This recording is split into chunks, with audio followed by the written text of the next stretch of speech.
I'm here tonight with Corey Hensley.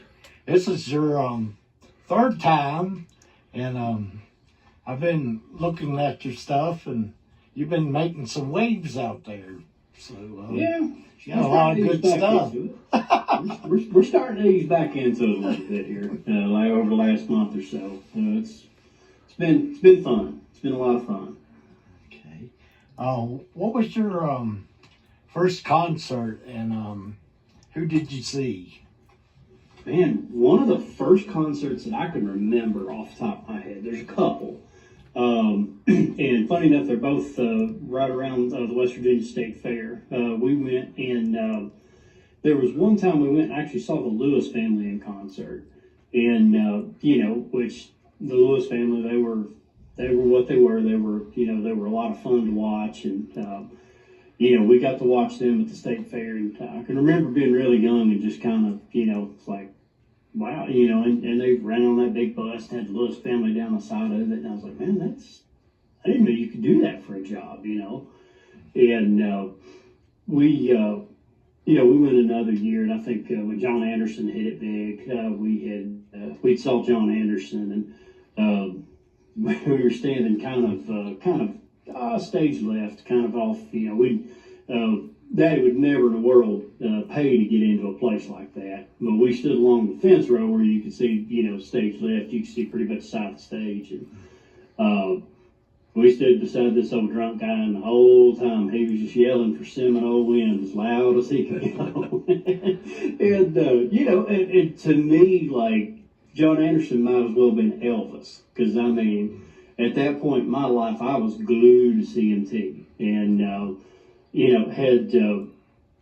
I had remembered I saw Billy Dean's video of Only Here for a Little While, and really liked that video, and watched CMT for like 4 days straight to try to find that video. And of course, I got introduced to all these other artists and that sort of thing.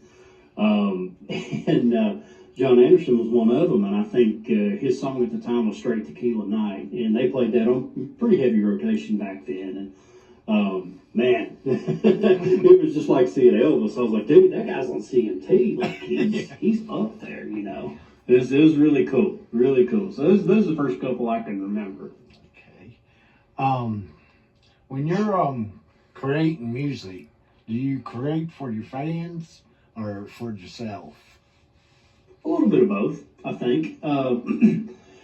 I honestly, when I especially when I write music, I write it to just get it out of me. Like, it's one of those things that, like, you have an idea, and sometimes you can have an idea and it'll just sit for years, because I've had songs even here lately that I've went 8 or 10 years with the idea or the hook for, and just one day that it comes back, and it's like, next thing you know, words start flowing, and the idea starts going.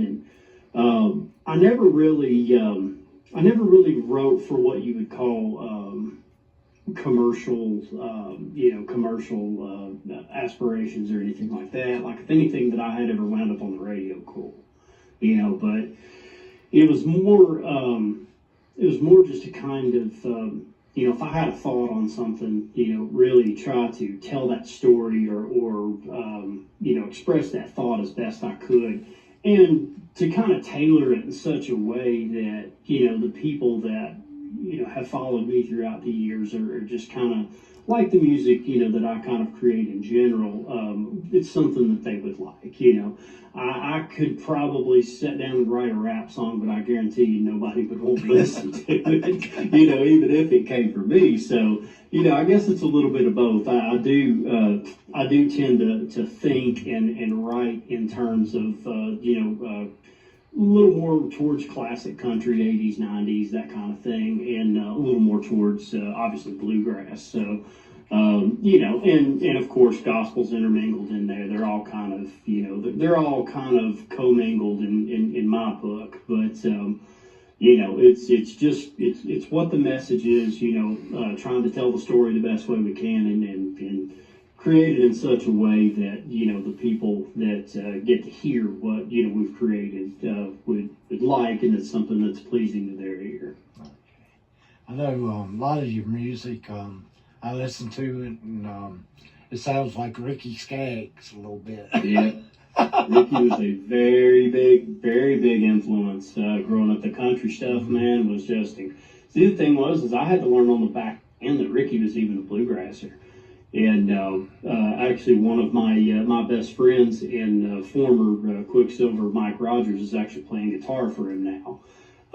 So they were over here in the next town over last year, and I went to go and get to hang out with him and see him. And hadn't really got to be around Ricky very much in a good while, and it was really good to get to go hear them do their thing. But yeah, he was very his country stuff was just, I knew all of it. I pretty much knew most of it. So, but yeah, he was a very big influence. I kind of I liked his style of singing. I liked his voice. I liked what he could do, and I didn't get the instrumental thing. I couldn't quite play guitar and mandolin and all that other stuff like he does. But I tried my best to do my vocals as best I possibly could to kind of get close to what he was doing. Okay. Here's a tricky question. Do you prefer to listen to music or create it? Yeah, okay, that's trickier than I thought it was going to be. I'll tell you, it's like this. I did it for such a good while, as a profession. It's one of those things. So to put it in perspective, my wife Shyla, she was a concert goer. That's what she did. That's not exactly how we met, but we had some mutual friends through the music industry and that sort of thing. And she's very much I want to go and I want to experience the concert. And I don't know if you just call me an old fogey or just jaded or whatever label you want to put on it. Like I am somebody that I can't go to a concert and just enjoy the music anymore. Like I'm critiquing the production value. Like I'm like, okay, what's the audio mix like? Because I was an audio guy. What's the how tight is the band? Are the band playing together? All these little things. I'm looking at that stuff where everybody else is just like, oh my God, so and so's on stage. That kind of thing. But I guess. I definitely have a love and a passion for creating, but with that said, I feel like, I have to have an appreciation for it first, right? So, I feel like if I can't appreciate what somebody else is doing, what they're doing with their, and whoever that is, we went to Michael Bublé a few years back, and while he kind of does the American Songbook and the Sinatras and that sort of thing, and and while I can't necessarily that's not really my cup of tea from a stylistic perspective, I can certainly appreciate what he does and the level of talent he has, and same thing. We went to Celine Dion right before they shut the world down for COVID. Went to see her in Atlanta, and I mean, that lady is unreal. Like her talent is just, that's like, I don't know if there's such thing as a triple portion. I know the Bible talks about a double portion, but she might have got a triple portion there somewhere or another. But she's fantastic. But there again, that may not be my music style, but I can certainly appreciate it. And I find myself. When I can look past like the prerequisites, is the harmony good? Is the singing good? Is the music in time? That kind of stuff. Is everything pleasing? I can kind of look past those little technical things, and I can start finding myself getting, enjoyment just listening out of it. But there's nothing quite like taking something that you've had in your head, and you put it out on paper, and you're able to take that and bring that to life from just an idea in your head. You know, there's I would have to say most musicians, especially songwriters, will agree that that's probably the pinnacle of being cool. Like if you can take that from an idea in your head and just, you know, put that out into the world, especially something that somebody likes, like that's pretty cool. We're gonna play your single, Heartbreaking Yeah. Machine. Yes, speaking of which.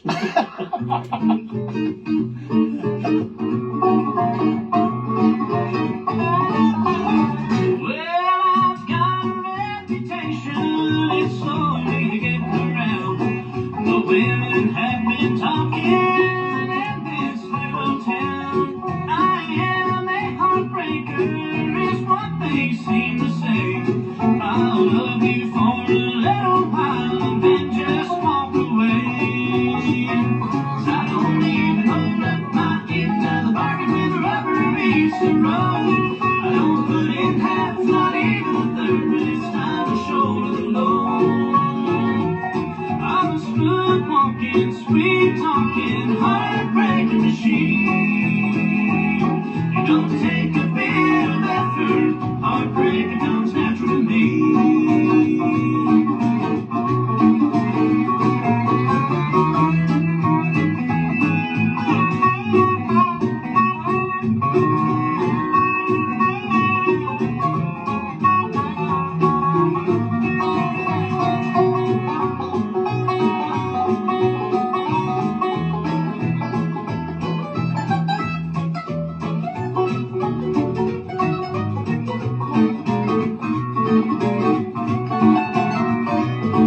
If you knew what was good for you, you'd turn around and run. 'Cause I'll just leave you crying once I've had my fun. Then you can take a number and head to the back of the line. In this trail of broken hearts that I have left behind. Well, I don't even hold up my end of the bargain when the rubber meets the road. I don't put in half, not even a third, when it's time to shoulder the load. I'm a smooth walking, sweet talking, heartbreaking machine. It don't take a bit of effort, heartbreaking comes natural to me. Yeah, I'm a smooth walking, sweet talking, heartbreaking machine. It don't take a bit of effort, heartbreaking comes natural to me.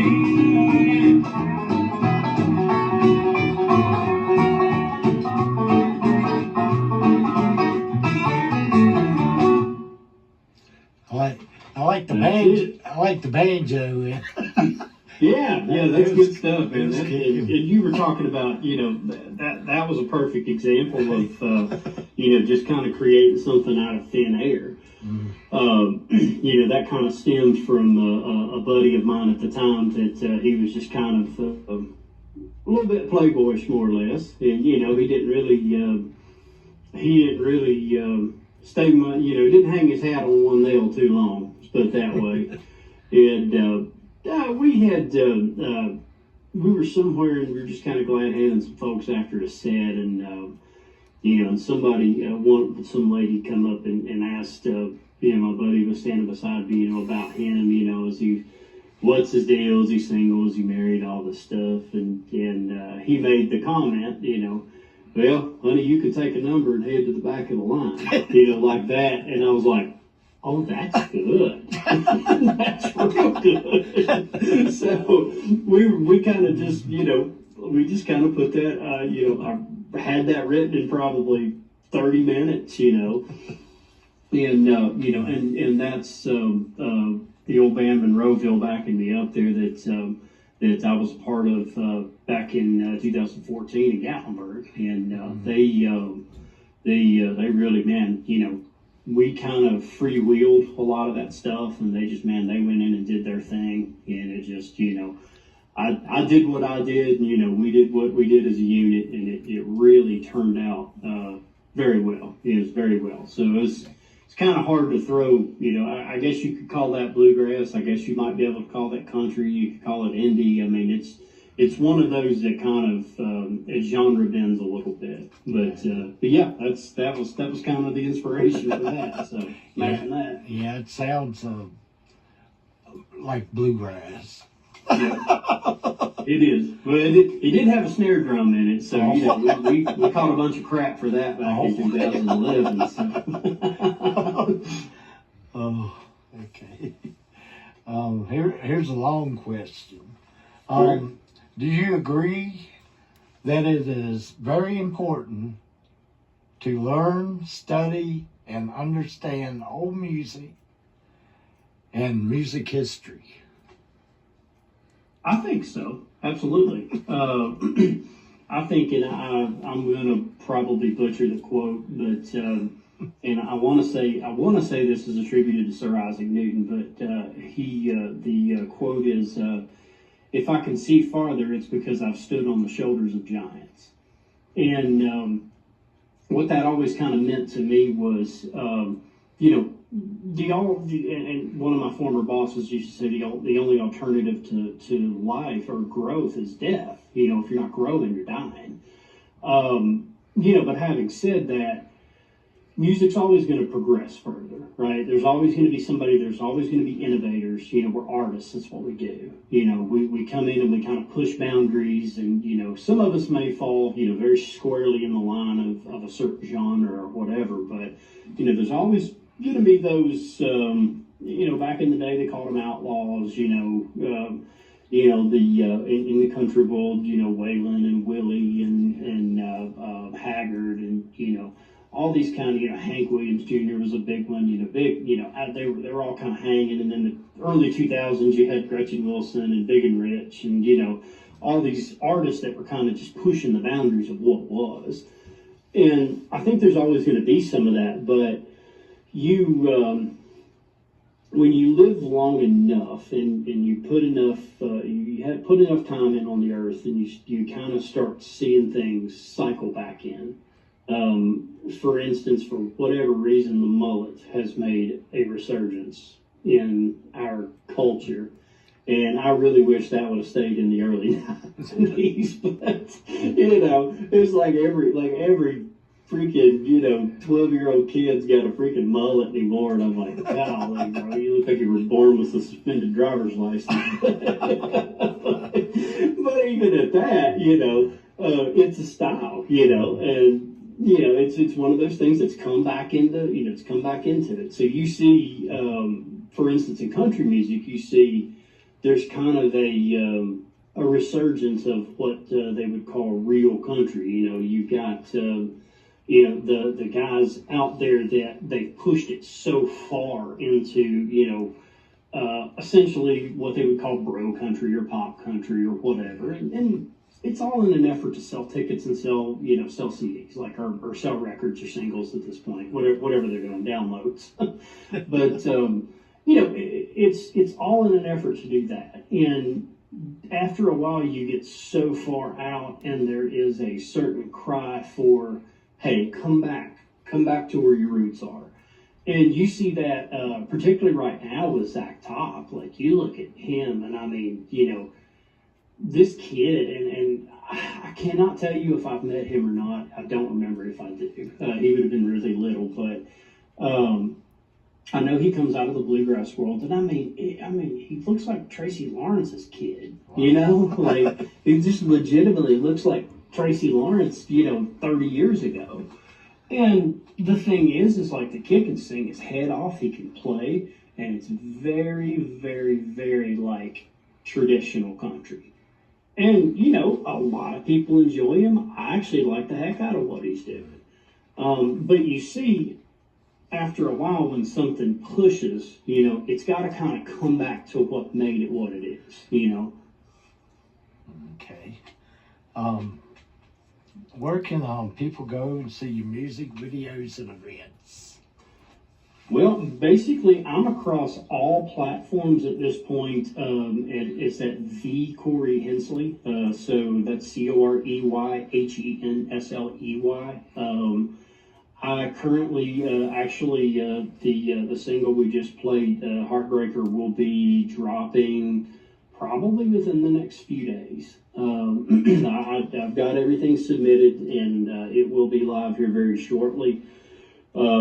Basically, I mean, I'm kind of being active on social media again, specifically Facebook, Instagram. I started a brand new Instagram, and finally caved and got TikTok, and that's actually been fun as all heck. 'Cause, you can jump on live, and it's actually created, where you can find live stuff. It's like you go to YouTube and try to find something live, you don't even know where to look.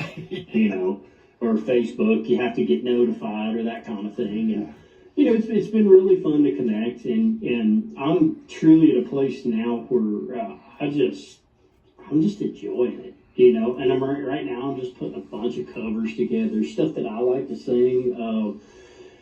Kind of started with that, and people are in mass. They're throwing out requests. Hey, do this one, do this one, do this one, and I'm like, hey, let's go. I'm fine with that. I'm fine with that.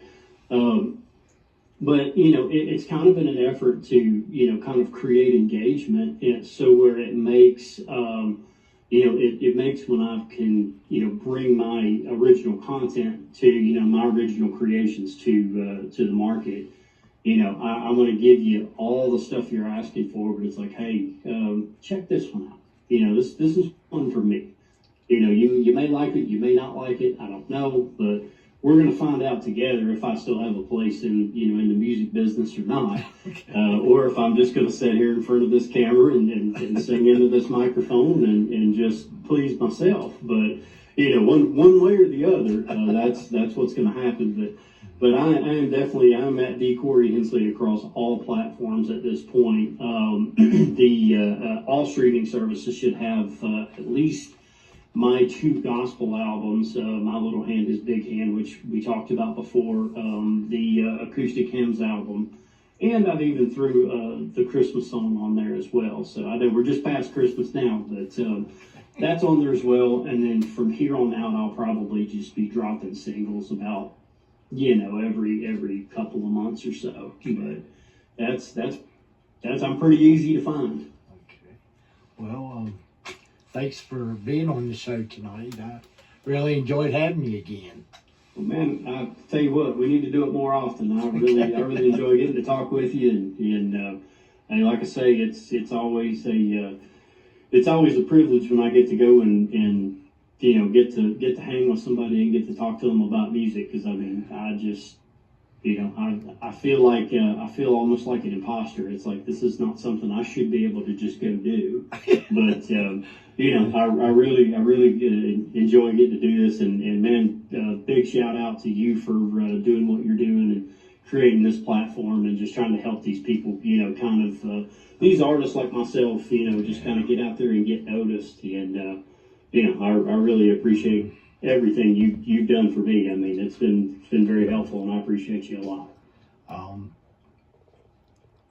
Hey, we're running out of time here. Oh yeah, I got the 10-minute one. Let's see it now.